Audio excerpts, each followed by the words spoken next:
जी, अस्सलाम वालेकुम नाज़रीन, वेलकम टू अनदर व्लॉग। आज के इस व्लॉग में मैं आप लोगों को स्पेन वीज़ा के हवाले से बताऊंगा और आप लोगों को इसकी रिक्वायरमेंट्स बताऊंगा, इसका टाइम ड्यूरेशन, इसके अपॉइंटमेंट का प्रोसीजर ए टू ज़ी मैं बताऊंगा और ये भी बताऊंगा कि मैं कैसे वीज़ा लेके गया और मैंने बाकी लोगों के लिए जो अप्लाई किया क्या प्रोसीजर था। और आपको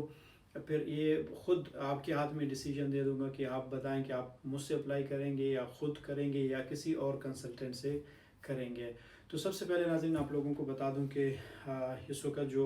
करंट जो सिचुएशन है इस वक्त जो पाकिस्तान में, जो मिडल ईस्टर्न कंट्रीज़ में या फिर साउथ एशियन कंट्रीज़ में आप देखो तो लोग यहाँ पे नहीं जाना चाहते। हर बंदा जो है वो कहता है किसी ऐसे कंट्री में जाएं वहाँ पे ना कि सिर्फ हमें वीज़ा पाकिस्तान से मिले, वहाँ पे ऐसे जाएं जहाँ पे वो काम भी मिले, वहाँ पे सेटलमेंट भी हो, उनके पास टीआरसी कार्ड भी हो, उनका फ्यूचर हो, उनके बच्चों का भी फ्यूचर हो।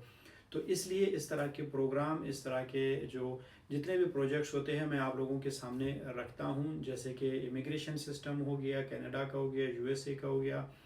और न्यूजीलैंड का हो गया। तो आज जो मैं बात करूंगा ख़ासकर स्पेन के हवाले से इसलिए बात करूं क्योंकि स्पेन के हवाले से मैं कहता हूं कि पूरे पाकिस्तान में अगर कोई एक्सपर्ट है तो वो मैं हूं। रीज़न यही है कि पाकिस्तान में जो टॉप कंसल्टेंसी है जो रन कर रहा हूँ मैं कर रहा हूँ, मैं उसका सी हूँ और जो सर्विसेज हम देते हैं वो मेरे निगरानी में होती है।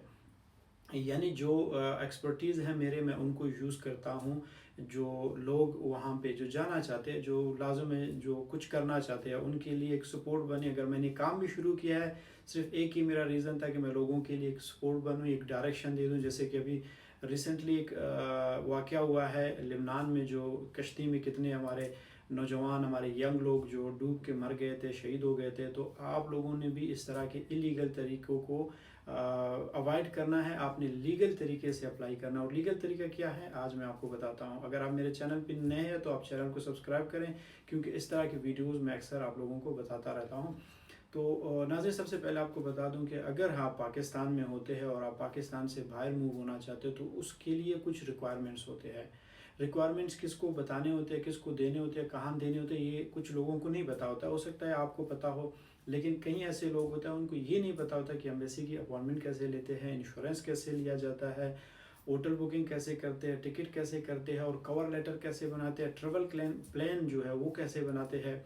तो ट्रेवल प्लान जो ज़्यादातर जो पाकिस्तान के जो कंसल्टेंट्स है वो आपको अगर अप्लाई करते हैं उनके वीज़ा रिजेक्शन आती है तो ये रीज़न है कि वो एक्सपर्ट नहीं है, उन्होंने खुद नहीं देखा हुआ है। और अगर मैं कहता हूँ, ये क्लेम करता हूँ कि मेरा वीज़ा रेशो सबसे अच्छी है, उसका रीज़न सिर्फ यही है कि मैं इसमें एक्सपर्ट हूँ और मैं ख़ुद भी यूरोप में होता हूँ और यहाँ पे मुझे पता होता है कि अगर एक ट्रेवल प्लान देना होता है कि आप अगर आज बार्सिलोना में है, आप मैड्रिड में कितने घंटे तक पहुंचेंगे और आप अगर एक जाएंगे वापस रात को, नाइट को अपने होटल में पहुंचेंगे या नहीं, आप या वहाँ पे होटल बुकिंग किया जाए आपके लिए। तो बाकी कंसल्टेंट क्या करते हैं, वो बार्सिलोना की होटल बुकिंग करते हैं लेकिन आपका ट्रेवल प्लान वो किसी और कंट्री में घुसा देते हैं, फ्रांस आपको पहुंचा देते हैं, रात को वापस आपको इधर लेके आते हैं। तो इस तरह फिर वीज़ा रिजेक्शन होती है क्योंकि जो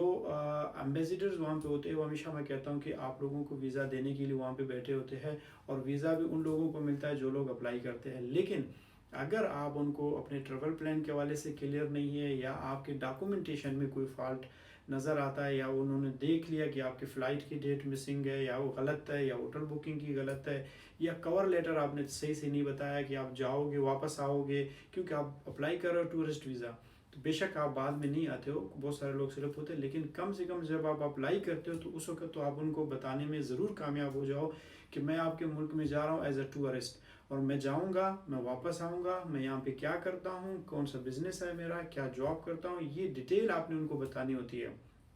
अगर आप इन चीज़ों को बताने में कामयाब हो गए तो आपको वीज़ा मिलता है। पाकिस्तान के कंसल्टेंट क्या करते हैं, इन्होंने 9 पास, मैट्रिक पास बंदे बिठाए हुए हैं जो खुद न पिंडी से निकले हैं, न इस्लामाबाद, न कराची से, और आपको कहते हैं आ जाओ, आपको भेज दे। इवन कि इनकी सीईओ से आप जाओ पूछो ना, जिस बंदे के पास आप जाते हो अप्लाई करते हो उससे एक दफ़ा पूछें कि सर आप बताओ आप कभी गए हो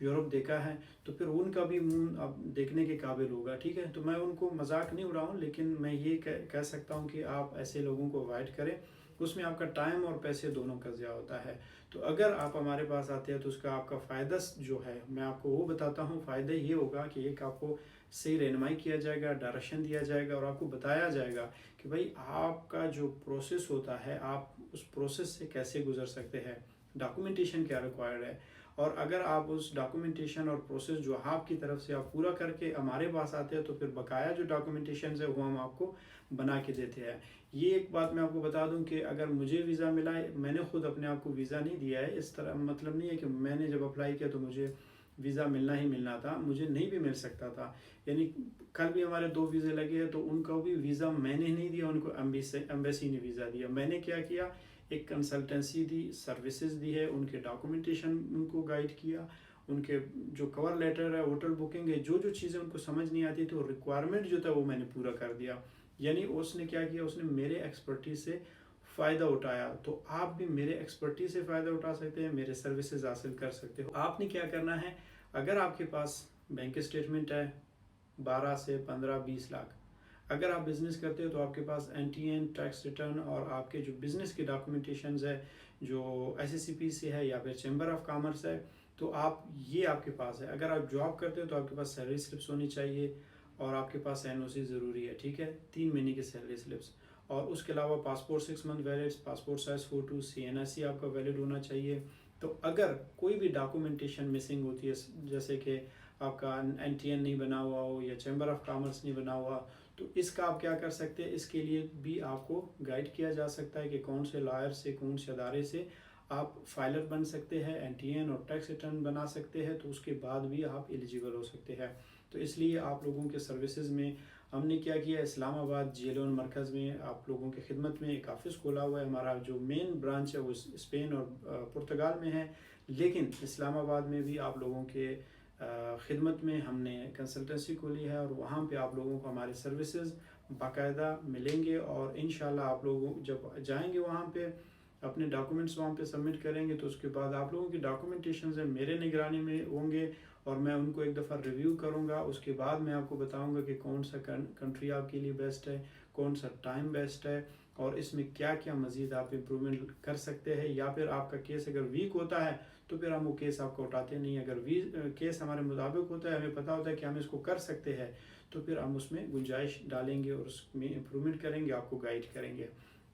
تو اس کے بعد جب آپ کا ویزا لگتا ہے وہاں پہ، تو آپ یورپ میں، شینجن میں کسی بھی کنٹری میں آتے ہیں، تو یہاں پہ جو پروسیس ہوتا ہے دوسرا امیگریشن والا، اور اس امیگریشن والے پروسیس میں بھی آپ کو یہاں پہ سپورٹ ملے گی، چاہے اسپین میں ہو، چاہے پرتگال میں ہو، یا نیدرلینڈ میں ہو۔ تو یہاں پہ میں خود بیٹھا ہوں اور میں خود چیزوں کو ڈیل کر رہا ہوں، اور آپ لوگوں کو بتاؤں گا اور آپ لوگوں کو سمجھاؤں گا۔ اگر آپ بزنس کرنا چاہیں یا جاب کرنا چاہیں، ہر معاملے میں آپ کو یہاں پہ سپورٹ مل سکتی ہے۔ تو اسی لیے آپ کو کہتا ہوں کہ آپ فارغ کنسلٹنسی کو نہ بھولیے اور اس چینل کو سبسکرائب کریں، اور اس چینل کے تھرو انشاءاللہ آپ کو مزید انفارمیٹیو ویڈیوز آپ کو ملتے رہیں گے۔ Thank you so much.